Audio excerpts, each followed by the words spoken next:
Mida siis paindlik portsjonkarjatamine tähendab? Portsjonkarjatamise puhul jagatakse püsikarjamaa sektoriteks ehk niinimetatud portsjoniteks ning loomi liigutatakse nende vahel. Oluline on, et kari ei viibiks ühel portsjonil kauem kui 3 päeva. Samuti on tähtis jälgida, et karjatatud ala saaks pärast loomade lahkumist piisavalt taastuda.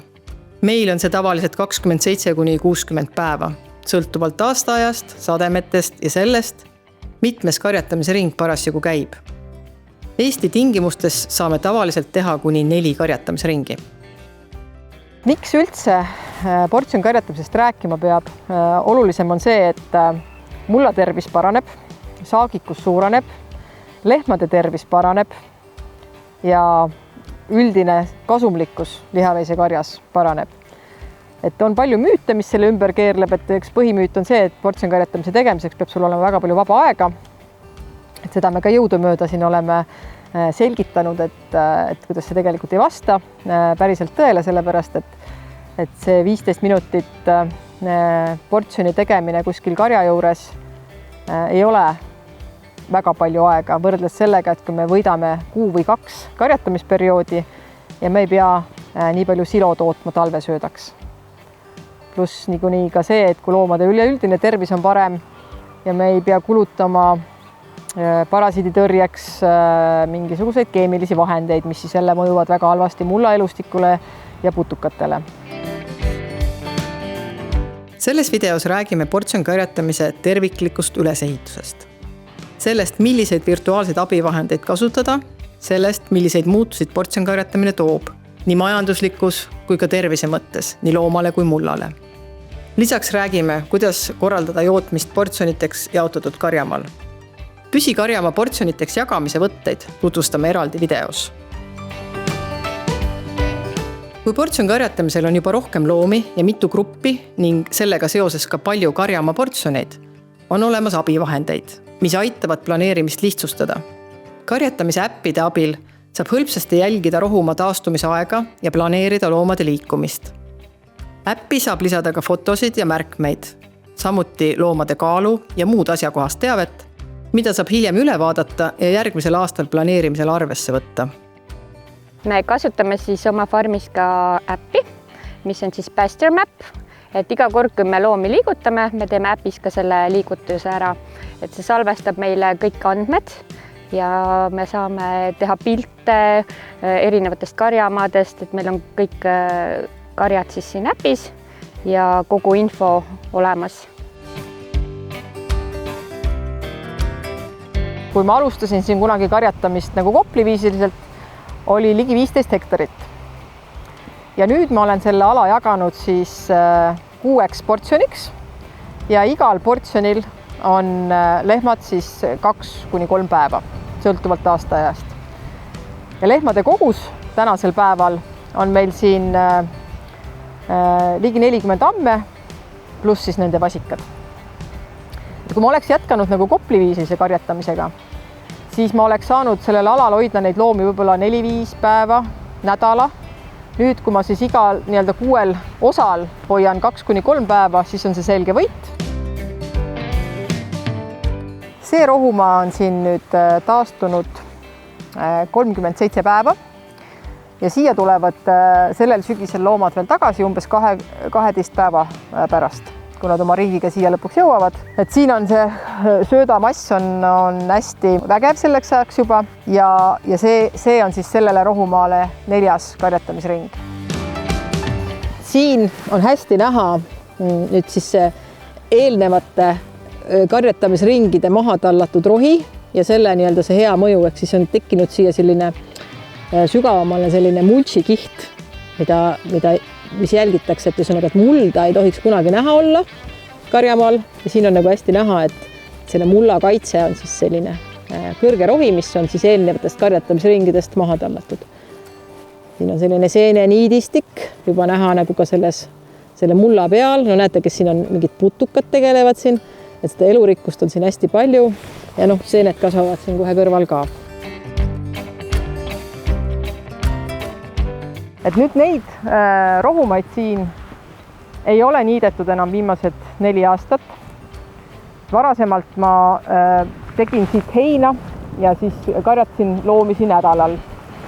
Aga see viis lõpuks selleni, et toitaineid jäi siin ikkagi liiga väheks ja see rohu biomass muudkui vähenes ja vähenes. Ja lõpuks oligi selline tunne, et seda tuleks nagu künda või kuidagimoodi uuendada. Aga tegelikult piisab ainult sellest, kui sa lõpetad siis selle nagu kurnamise. Ehk siis see, et kogu see heinamass viidi ära ja veel sügisel karjatati niisugust väga värsket nädalat, ei andnud sellele maale nagu sellist nii palju tuge ja taastumisvõimet. Aga nüüd praegu ma karjatan 3 karjatamisringi, ei niida ja selle tulemusena osad taimed siis, mis alati portsjonkarjatamise puhul lehmad püsti jätavad, seemned saavad valmis, kukuvad mulda. Sel viimasel karjatamisringil lehmad siis aitavad need seemned veel siia maa sisse tampida, nii et selline pidev enese uuenemine käib. Et paari aastaga on juba pilt tunduvalt paremaks läinud. Sellel rohumaal on nüüd lehmad sellel aastal 3. korda. See on juuli lõpus olid nad viimati, ehk siis see ongi 60 päeva puhanud rohumaa. Et ilusti on taastunud. Kindlasti saaksin karjatada ka 4 või 5 korda, aga see tähendaks seda, et see rohumass oleks sügisel liiga värske ja ei mõjuks see hästi nii selle taimiku juurestikule ega ka lehma tervisele. Ehk siis proteiin oleks liiga kõrge ja see läheks talvele vastu nagu liiga nõrgana. Siin on hästi näha, kuidas osad taimed on väga värsked. Ristik on selline puitunud veidikene ja kokkuvõttes selline erinev vanus rohumaal lehma seedesüsteemile mõjub paremini kui see, kus oleks ühtlaselt selline 30 päeva puhanud ja väga värske ja roheline rohi. Karjamaa konveier töötab aastaringselt. Mitte ainult me ei räägi nagu 3 või 4 karjatamiskuust. Ja sinna konveierisse sobivadki siis need erinevad elemendid, ehk üks siis on siis vaheaasta jätmine või teine variant on siis suures rohus karjatamine. Portsjonkarjatamise puhul jäetakse ka vaheaastaid mingitele karjamaadele. See annab hea tasakaalupunkti ja võimaluse mingisuguste rohumaade parandamiseks. Ütleme, et aastad ei ole vennad, mõni aasta on väga põuane, kui kogu maa on kasutuses, teine aasta on sademeid rohkem nagu sellel aastal, kus vabalt nagu sööta jääb üle. Ja siis ei pea selle vaheaastaks jäetud karjamaga mitte midagi tegema. Seda ei peaks kindlasti purustama ega niitma, vaid asja eesmärk ongi see, et see taimik kasvab seal kogu suve, juured saavad kasvada sügavamale, seemned saavad valmis ja nüüd on meie võimalus, kas me järgmine aasta lihtsalt karjatame teda kevadest saadik või üks võimalus on ka Eesti tingimustes on loomi võimalik väljas pidada ja karjatada ka oktoobris, novembris, detsembris, jaanuaris, veebruaris, märtsis. Et need samad vaheaastaks suvised karjatamata jäetud rohumaad võimalusel, kui nende asukoht lubab, sobivad väga hästi siis hilissügiseks või talviseks karjatamiseks. Et siis on see seemnepank on valmis, seemned pudenevad ära ja samal ajal see rohi ise on tekitanud sellise paksu mati sinna maha, ehk ei teki kunagi sellist olukorda, kus meil on selline novembrikuu või detsember lörts ja vihm ja lehmad nagu magaksid muda peal. Ehk siis neil on selline madrats ja selle sama vaheaastaks jäetud karjamaal siis tuleb lihtsalt täpselt samu põhimõtteid jälgida, ehk neid seal edasi liigutada siis elektrikarjuse vaheaedadega. Või siis üldse mitte karjatada ja jätta see ala minna sinna uuesti peale järgmisel kevadel loomadega. Ja kes seda on teinud, on kindlasti täheldanud, et see mõju üks aasta mitte karjatatud maal, see rohu biomass on vähemalt 2-kordne järgmisel aastal. Akadeemiliselt karja kasvatamise juures on selgitatud, et rohu kasv karjatamise puhul peab olema 15–20 sentimeetrit ja kogu aeg selline, ehk siis karjamaad peaksid olema nagu piinlikult üle niidetud peale igat karjatamisringi, aga veisele ja mullale seda küll vaja ei ole, et võib-olla ainult siis nagu niisugusele esteetikale. Suure rohu karjatamisega lihtsalt me peame arvestama seda, et meil on väga erinevaid gruppe loomakasvatuses. Meil on ammed vasikatega, kes vajavad siis nagu sellist kvaliteetsemat rohtu, aga meil on alati ka karjas tiineid ammesid enne poegimist. Sellistele ammedele ja lõpptiinetele, mullikatele ja samuti ka sugupullidele sobivad just nimelt sellised ülekasvanud rohuga karjamad. Ta on nagu 2 ühes võit. Üks asi on, kas seal pole üldse suve jooksul karjatatud ja lastaksegi loomad esimest korda sinna näiteks augustis peale, või teine variant on selline, et kuidas seda suurt rohtu siis saavutada karjamaal, on see, et näiteks on üks karjatamisring kevadel tehtud ja suvi otsa pole karjatatud, on käes august ja siis tundub, et nüüd on nagu jama, et seemned on valmis ja rohi on nagu vana, aga meil on loomagruppe, kellele selline rohi väga hästi karjatamiseks sobib.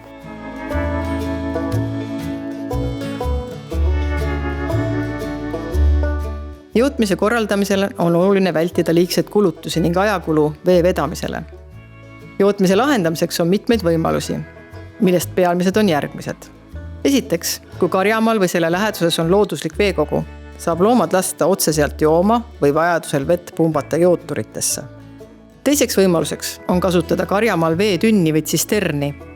Selle asukoht tuleks valida nii, et sama tsisterni saaks kasutada võimalikult paljude portsjonite puhul. Vett tuleb karjamaale vedada niikuinii, kuid portsjonkarjatamise korral saab kergaedu vastavalt liigutada, et jootmiskoht teenindaks mitut erinevat portsjonit. Kolmandaks variandiks on PEM-torude süsteem, mis kulgeb kas püsikarjama servas või läbi karjama ning mille külge saab erinevatest kohtadest ühendada vehmade jooturid. Jootmissüsteemina kasutame me siis selliseid veepaake, mis käivad traktorile taha ja vastavalt siis vajadusele täidame ja liigutame neid. Et me peaks iga päev siis seda veepaaki liigutama, oleme tavaliselt 2 portsjoni vahele selle pannud ja siis kallakeriga lihtsalt teinud sellise ala neile. Looduslikust veekogust jootmise puhul on üks kõige olulisem asi, on see, et seda ala, mis lehmade kohta on jootmiseks, oleks võimalikult palju. Et mingid ei oleks nagu sellised piiritletud jootmiskohti. Et siin ongi näha, et sellel portsjonil olid nad viimati juuli lõpus ja selgelt kogu see kari pea 70 looma käis siin joomas. See ala on muidugi pikem, see oja vookleb siin sees. Ja tollel hetkel oli siin isegi nagu kallas musti ära trambitud, aga selle puhkeajaga see kõik taastub. Et tähtis on see, et see jootmiskoht ei oleks kitsas ja kontsentreeritud. Ja seda lubab ka veeseadus, ehk siis arvestataksegi meetreid nagu loomühiku kohta. Üks müüt, mis portsjonkarjatamise puhul on, et seda saavad teha inimesed, kellel on väga palju aega, siis praegu selle rohumaa pooleks jagamine võttis aega umbes 15 minutit.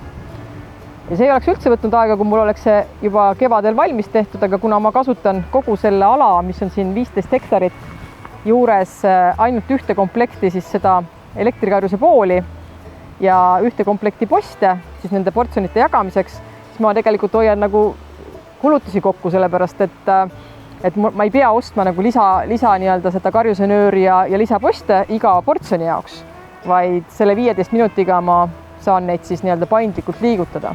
See ongi igaühe enda otsustada, kas ta nüüd hoiab veel aega kokku ja teeb need püsiportsjonid valmis kevadel ja paneb siis need elektrikarjuse pooliga need nöörid püsti postidega või siis liigutab neid. Et sellel alal, sellel 15 hektaril on püsiaed ümber, et metsa seest igalt poolt läheb, et seda me ei liiguta ja ei muuda ja siin sees me siis liigutame neid portsjoneid ainult. Aga sama hästi võiksin ma nad ka valmis ehitada kevadel, siis oleks iga loomakarja liigutamisega vähem kui 5 minutit, eks ole, et sa teed värava lahti, loomad ootavad ja liiguvad järgmisele karjamaale. Meil on siis väljas on 5 erinevat veisekarja ja igapäevaselt siis portsjonkarjatamise organiseerimine ja toimetamine võtab meil tund pool, et mitte rohkem meie päevast. Rusikareeglid portsjonkarjatamise puhul ongi need, et tuleb jälgida seda, et hea oleks mitte pidada loomi üle 3 päeva ühel portsjonil. Mida väiksemad on portsjonid, mida kiiremini me liigume 1-2 päevaga või poole päevaga, seda efektiivsemad me oleme. aga 3 päeva on selline rusikareegel. Portsjonkarjatamine peabki olema ja on tõhus ja toimib siis, kui see ongi paindlik. Ehk siis, et üks aasta on asjad nii, teine aasta naa, et seal ei ole nagu selliseid kindlaid reegleid, et kui suur on sinu portsjon, ehk siis mitu looma sul seal päeval, mitu päeva need loomad seal peal on, sest see muutub erinevatel aastaaegadel ja see muutub ka erinevatel aastatel, et kui üks aasta on väga põuane, teine aasta väga vihmane, siis tuleb natukene erinevalt käituda ja see ongi täiesti normaalne ja see on selle nii-öelda tegevuse selline põhiedu valem tegelikult. Siin on nagu see portsjonkarjatamise eelis veel kord näha, mida ta nagu tekitab tegelikult, et ta tekitab seda, et meie karjamaade saagikus suureneb. Kui need üksikud kevadel söömata jäänud kõrred, mis sageli inimesi häirivad ja räägitakse, et tuleb karjamaad üle niita, siis tegelikult nüüdseks nad ongi selle viimase ringiga maha tallatud. Siit on näha veel, et seeme on siin täiesti valmis. Seeme on siis ka siin mulla sees ja suurendab siis seda karjamaa nii-öelda võimalust ennast ise taastoota. Ülejäänud rohi on siia ilusti, mida ei ole ära söödud, on siin niisuguse kihina maha tallatud. Parasiitide osas on portsjonkarjatamise eelised just nimelt selles, et kui lehmi süüdatakse kopliviisiliselt, siis nad söövad rohu hästi madalaks ära. Et neil on pikka aega olles, nad närivad seda ühte kohta või teist, et lõpuks karjamarohi on siis selline pisikene. Praegusel juhul portsjonkarjatamise puhul lehm nagu seda teist ampsu ei võta. Ta võtab selle ühe ampsu, see ala on väike, ülejäänud rohi astutakse maha. Parasiidid elavad rohul esimese 5 sentimeetri kasvu hulgas. Portsjonkarjatamise juhul seda mitte kunagi ei juhtugi, et nad selle 5 sentimeetri osast madalamaks sööksid. Nad võtavad siit pealt, umbes see rohu kõrgus on siin 20, 30, mõnes kohas 50 sentimeetrit, võtavad esimese ampsu ära, ülejäänud rohu tallavad maha. See vähendab siis seda loomade seda parasiidifooni.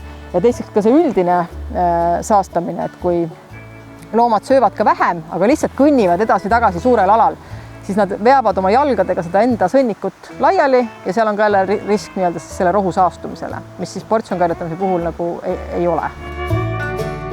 Miks me siis portsjonkarjatamist teeme, et me oleme näinud, et see mõjub meie maadele väga hästi. On tulnud taimeliike uusi, linnud, putukad ja kui loomad jõuavad siis samale portsjonile ringiga tagasi, siis on neil jälle värske toidulaud. Ühesõnaga, neil toidulaud on kogu aeg ilus ja roheline.